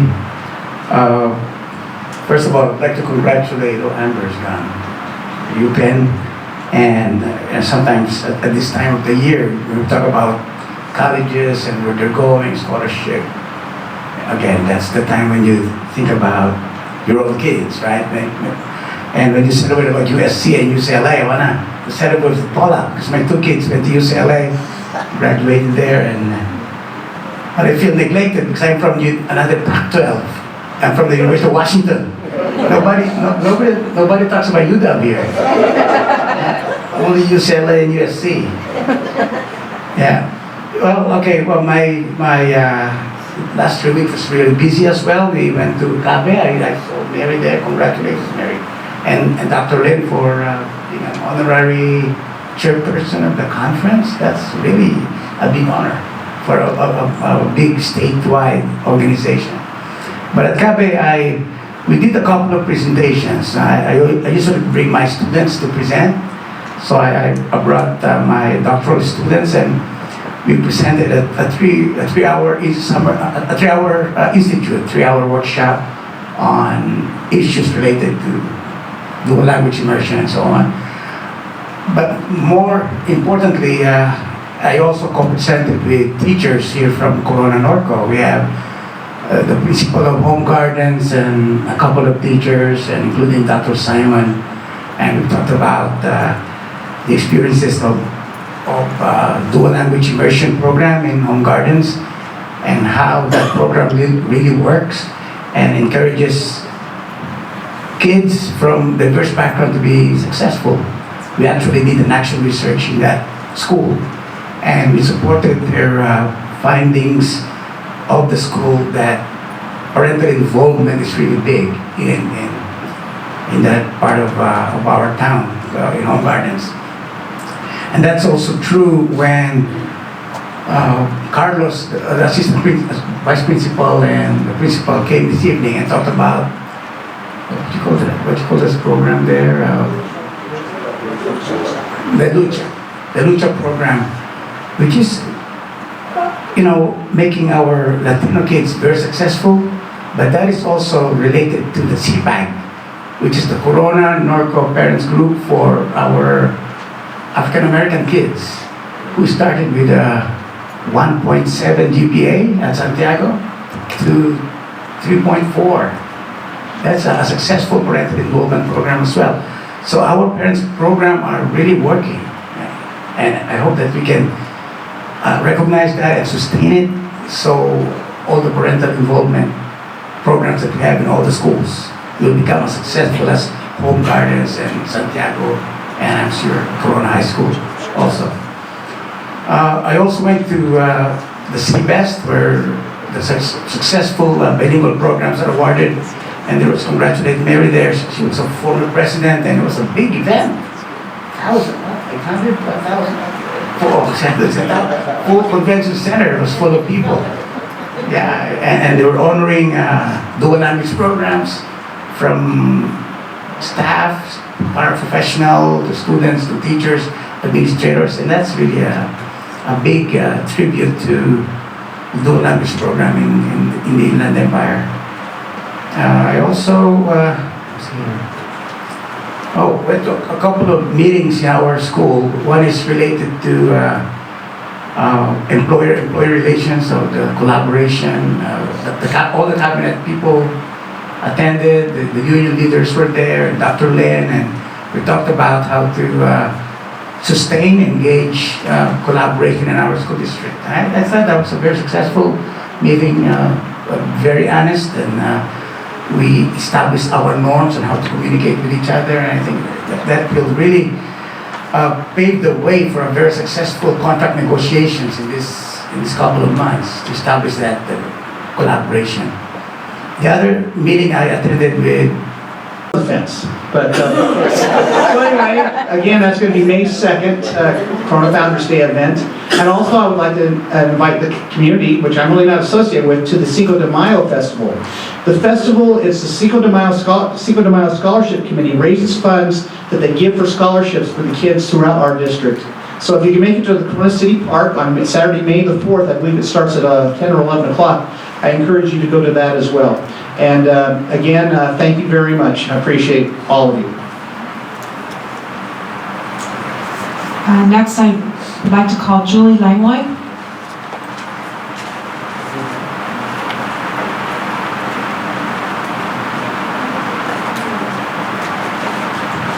Good evening. My name is Julie Langlois, and I've spoken in front of you a few times now. I have been advocating for policy review, and more importantly, I've discovered is the need for professional development in the area of adult bullying of students by teachers, coaches, and staff. Today I'm here to address the letter that was sent to me on behalf, and all of you I believe received it as well, on behalf of the Corona-Norco School District in regards of my concerns of adult bullying. The part of the letter that stood out to me was on your professional development, PBIS. Through small amount of research, and that's all I do, a small amount, I have found out that my understanding and that PBIS is not mandated by your school district. That not all your schools use PBIS. And that one vice principal told me that it was based on teacher buy-in. So I don't see how there can be any accountability if it is not mandated and that not all students are receiving it. I then emailed pbis.org. My question to them, does PBIS address adult bullying of students in their program? Their response, please see Bullying Prevention Resource PBIS. This site addresses bullying at all levels. It does not specify adult bullying, but it has resources for high school age students and addresses teacher responsiveness. I hope this helps. So it is not mandated, PBIS, and it does not address adult bullying of students.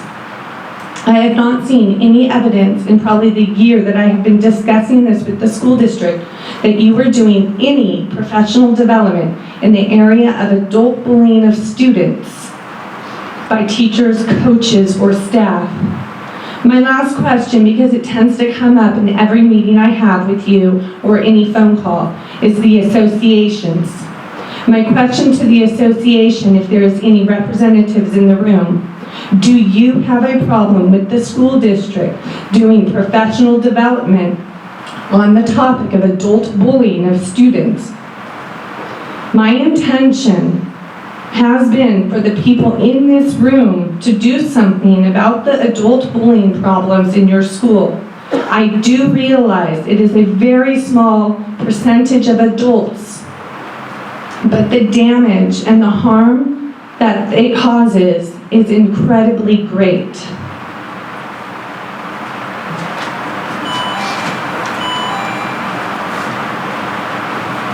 Next, we have Nancy Hernandez.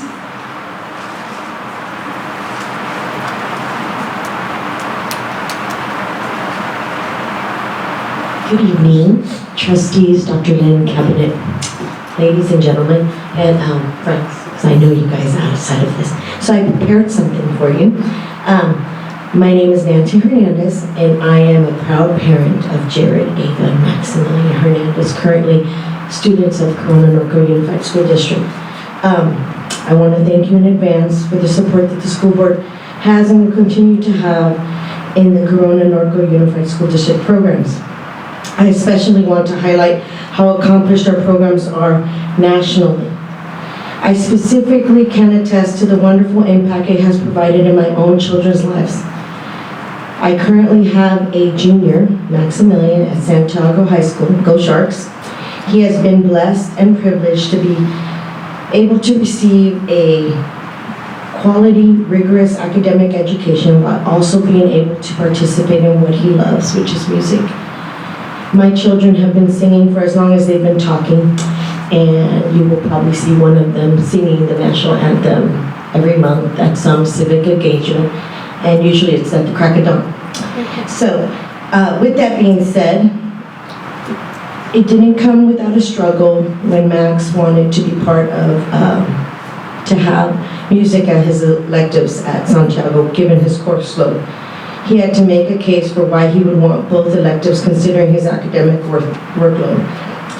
He never wavered and has always been steadfast in his decision to do both. He is enjoying participation in both programs and thrilled of all the opportunities both outstanding programs have afforded him. I come before you to ask that there be some study on both programs across the district. Funds are always limited, and I am very well aware of that. As grateful as we are to the funds given to these programs, it appears that choir can be financially supported more equitably. I want to take this opportunity to not only champion the choir program, but also be part of the solution.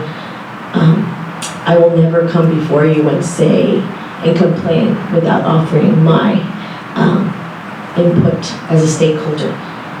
I witnessed firsthand Santiago's choir shine in Seattle recently, where not only did they receive a superior rating, but were invited to sing at Carnegie Hall.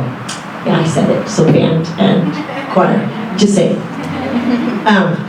It was magical and absolutely has made me a huge fan. Mrs. Garrett is phenomenal, and her fervor and passion for her craft is inspirational. I am a parent with another student that will be entering middle school in the fall with aspirations to also participate in choir and band. That may not be feasible since we have come to find out that El Cerrito does not have a choir program with a credentialed qualified teacher. I am open to being part of the solution. I offer my time, my creativity, my ability to network to help mitigate the disparity in the financial support of both programs.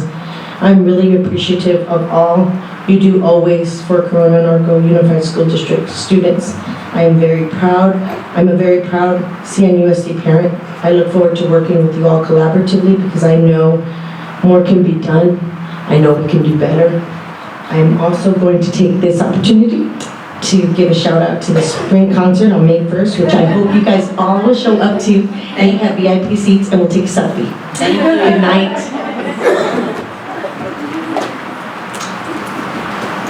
Madonna Holbrook Lowe.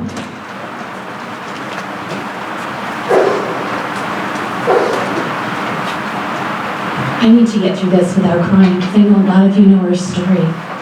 I'm the mother of a senior at Santiago High School who's also in the special ed department, who's been in special ed since kindergarten. She's also classified as a 2E student, and that's a special, she's talented, but yet has a learning disability, which is really a learning difference. This is a child who needed music. We created a song for her when she learned to write her name. And that was the only way she learned to write her name, was with the song. And as we've moved on, there were no music program for her in early elementary. We, our family, made the choice for her to learn to play violin. And I know Dr. Lynn heard her play. I think she was about 7 or 8 at a CAC event as a very, very small child. And it's truly made a difference for her. She did not have any credentialed education teacher with music until she was in 5th grade. And at that point, she learned clarinet. Then it wasn't until 7th grade she was able to get choir at CFIS. So this child, they called her the triple threat when she did her college auditions. So my special ed student, that at one point was told she wasn't going to probably graduate from high school, made it into college, actually all 5 that she applied to, substantial academic scholarships. And you know what? There's music scholarships too. So it's not just sports. This girl's got a nice little package that's going to be taking herself over to CBU in the fall, and she's been earning money along the way. So my plea is to you, music for the younger kids. You're putting it on the parents to make this happen. It's a song that really brought it all together for us. It's up, down, circle with the curve, up with the hook, and circle all around. That spells Mary. And that's what taught her to learn to write her name. And it was from that point on we knew that's what it took. So don't wait until 5th grade. Start right away and get music in for your kids. And don't forget that song. Thank you. Janice DeTavis.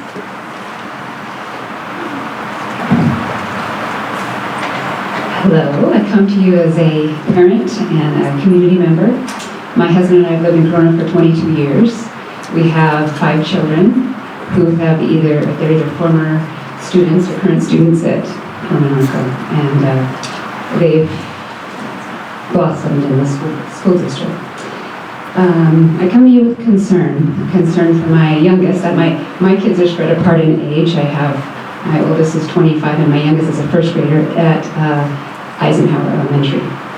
And I come to you with a concern about music in the elementary schools. And not the cute, I'm not talking about the cute kindergarten and first grade programs because those are darling. I'm talking about music with a qualified instructor and actual education in music.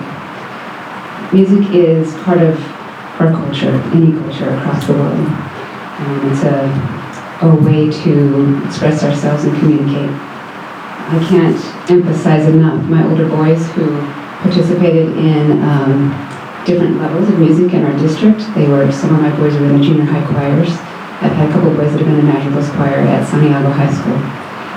The experiences they've had through those programs are immeasurable. They've traveled, they've been part of a group, they've had friends, they've learned another language with music. I feel that it's possibly silently and unfortunately slipping away in our district and in our community, and I don't want that to happen.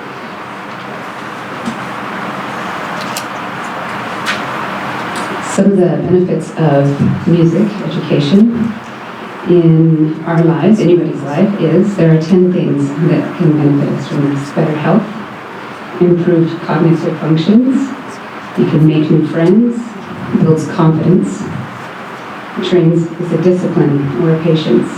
Now I've had the opportunity, we're fortunate enough to get our kids also private music lessons, but not everybody has that opportunity. It's also not the same as being part of a choir or a vocal ensemble.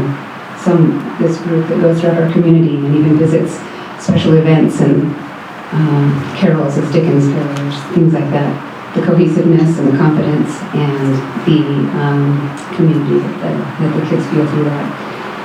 Back to my list, it enhances creativity. You connect with others better, builds teamwork, relieves stress, and it's fun. Victor Hugo, who is a famous French author of Les Miserables, he has this to say about music. Music expresses that which cannot be said and on which it is impossible to be silent. So I will hope that we will not be let this silently slip away on music education. Thank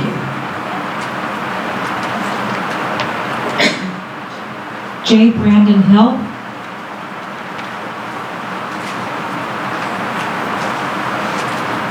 I'd like to thank the school board for this opportunity to talk to you today. I am, as she said, Brandon Hill. I am a pediatrician, and I'm one of the board of directors of the Off-Broadway Corona Theater here in Corona. Lived here for about 12 years. I have 4 kids in school from 11th grade to 2nd grade to 11th grade. And I'm here to talk about music, so you must put these all together. But specifically about choir, I think in our elementary schools, because, and specifically what I'd like to talk to being a pediatrician are the health benefits of singing. It has been found to strengthen the immune system. It improves your posture, it improves your sleep. As Mrs. Davis mentioned, it helps build confidence, communication skills, it helps focus, it helps learning, it helps memory. And specifically, the thing I'd like to talk about is it has been found to be a natural antidepressant and to lower anxiety levels. And I can speak specific to this in my own experience as a physician. There's an epidemic of what we call burnout, which is kind of a mix of depression and anxiety that led to suicide increases in physicians. And personally, a couple years ago, I was having a lot of struggles with this myself, and decided to return to musical performance in the theater. And since then, it's been better than anything that I could say. You know, diet, exercise, therapy, medicines, whatever. It's been better for me. And this is something that we can teach at a young age and get kids excited about. And that's when it started for me. I first started to learn my love of choir and singing and performing in an elementary school choir. And now as a aging man, I got to come back to use that benefits of singing. There's no equipment needed. You can do anywhere pretty much. Might get in trouble in some places, but it's something that we can teach these kids at a young age that will help in a world with increased depression, increased anxiety, increased suicide. And I'm sure you've heard that in every demographic. And our chance to teach these kids at an elementary school level the love of this natural and helpful mental health tool would be great. So thank you. Next we have Yvette Trujillo.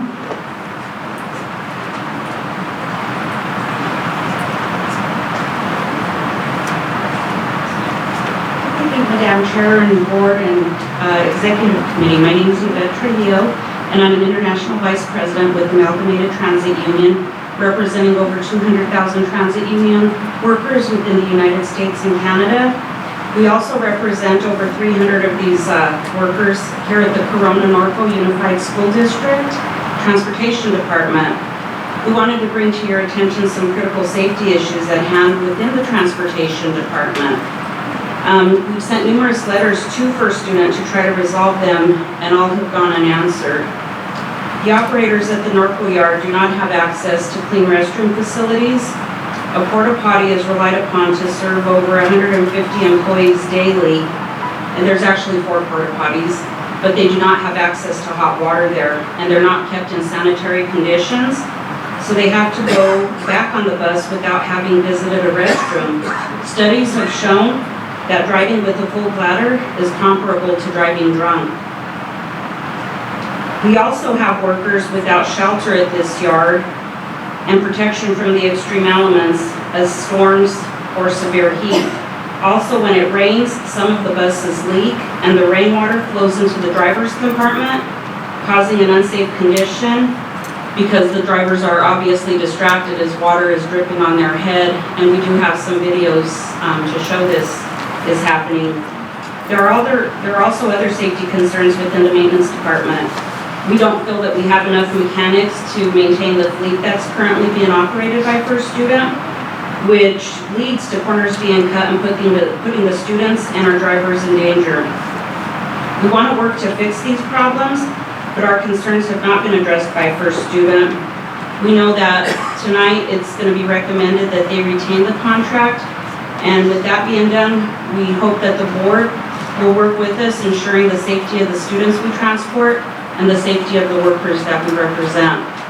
I'm happy to hear all the comments made by the board tonight. I come from Colorado and do represent school bus workers across the country, and it's really a pleasure to hear a very progressive board and see the recognition you gave to students. And student safety is our priority, again, as well as the workers we represent, but we want to make sure that we have safe, attentive drivers on the road transporting students. And again, we hope that we can count on your support to work with us to see that those needs and concerns get addressed. So thank you for your time. And we have Ghassan Tabel.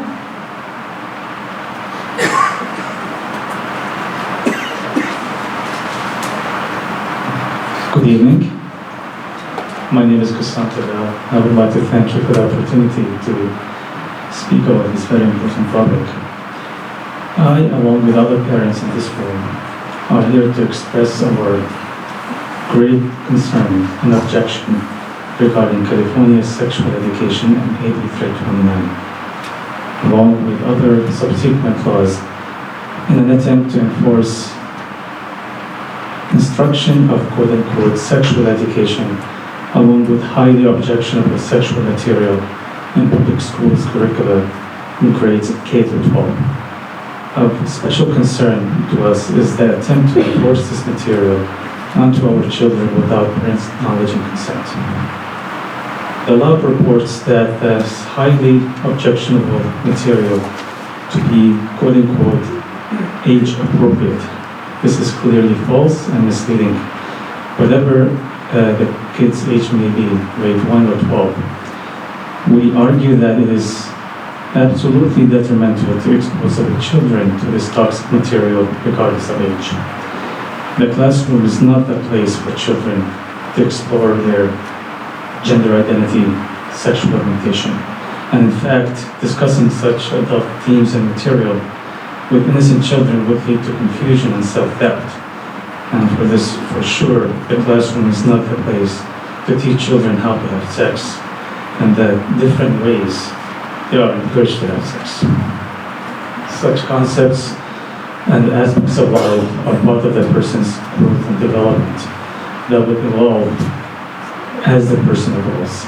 Our children, evolution and development in life should be left to take its natural course. It is not the business of politicians and teachers to interfere with this process. Compared to the rest of the world, the United States, and in particular California, falls well behind most developed nations in education. And instead of dedicating time to turning our children into confused sexual deviants, the schools should double their efforts in improving advancements into real education that will help our children be better prepared to become productive individuals with productive careers that will be of substance to themselves and to society as a whole.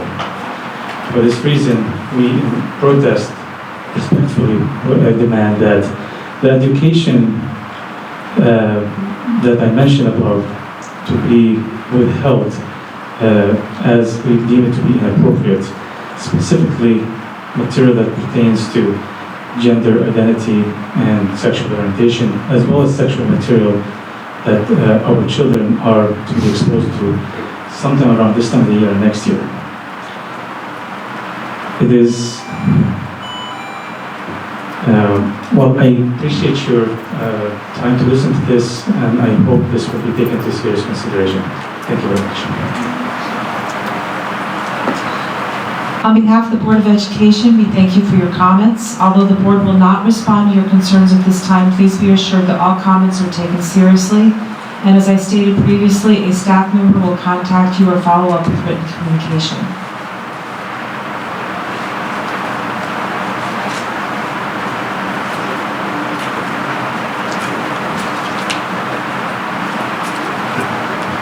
So we are moving on to the consent items, and are there any items that need to be pulled from the agenda?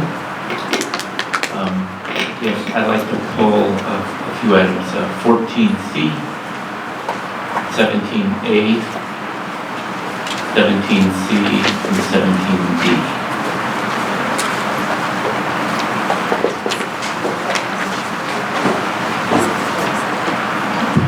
Okay.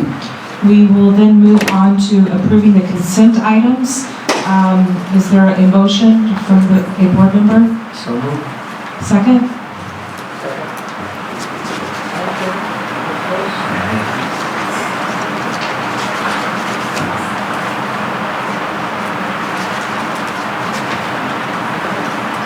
And now we move on for action to item 13K. Dr. Simon? Thank you, Ms. Nell. This item is involving the textbook adoption and with our, at the high school level. And we just wanted to share with you that in working in collaboration with the Corona Norco Teachers Association, specifically Chris Rodriguez and Meg Amato, and along with Peter Lum and Sarah Ragusa, the teams worked together jointly to establish a process that involved teachers throughout the district. They went through a lengthy process of reviewing textbooks and then piloting at their school sites, engaging in deep collaboration, and of course other things stemmed from it. There were several surveys that were taken, and it showed a growing trust in the process.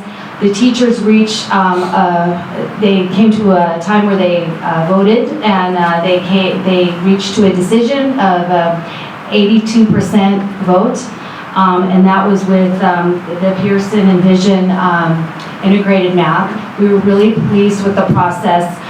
In addition to that, we had groups of teachers that also worked on the advanced courses, with the textbooks of the advanced courses, and they reached a unanimous vote in favor of their selections. So it just proves the importance of collaboration, working together, the teacher's voice, and continuing to go deep with this process. Thank you very much. Do we have a motion to accept item 13K, textbook adoption? I move.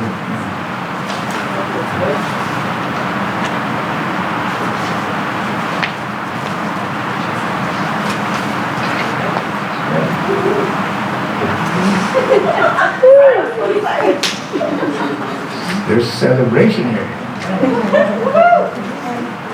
Backing up to the consent items, we just want to recognize on behalf of the district's board and staff and students that we're pleased to acknowledge the generous gifts and donations just accepted by the board. And now to pull item 14C. I believe this is a resolution regarding Nurses Day. Yes, yes. And I know that Chris had mentioned the importance of our school nurses. And so I just wanted to pull it so that we could make sure we recognize the great work that our school nurses do on a daily basis, the extensive responsibilities that they have. And so May 8th, right, is School Nurse Day, so I just wanted to commend all our nurses. There were no questions, I just wanted to comment.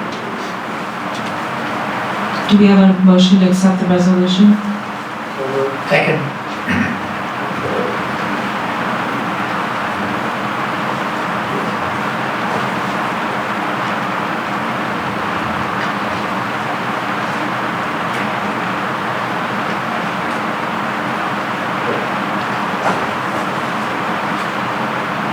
And now we move on to pull item 17A. This is the employees. Yes, I just need that pulled because of personal reasons. I need to abstain for a column change. Do I need to elaborate?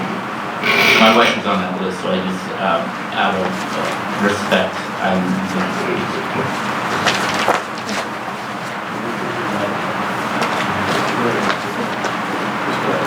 Do we have a motion to accept the Human Resources report?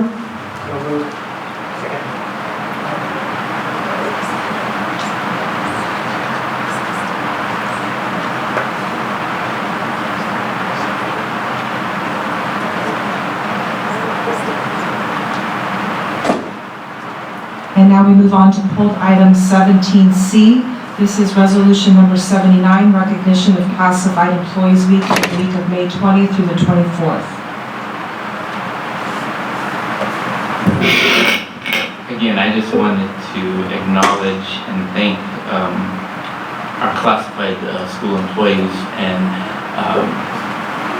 thank them for what they do and wanted to just give them a shout out in their week. It should be every day, but the week of May 20th to 24th, wanted to thank them. And do we have a motion to accept resolution 79? Second.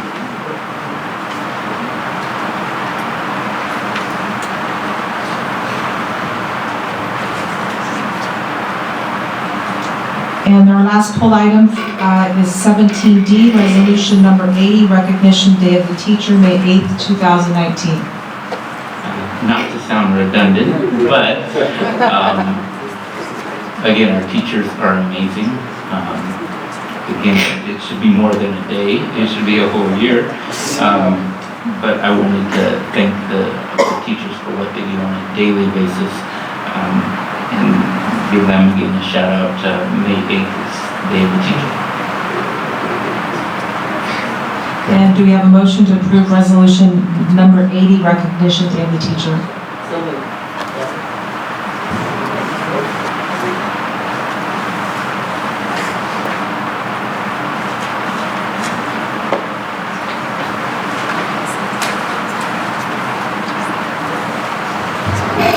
Okay, can I get a motion and a second to adjourn the meeting?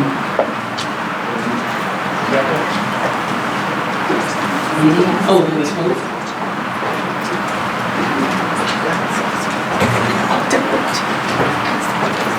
All right, meeting adjourned.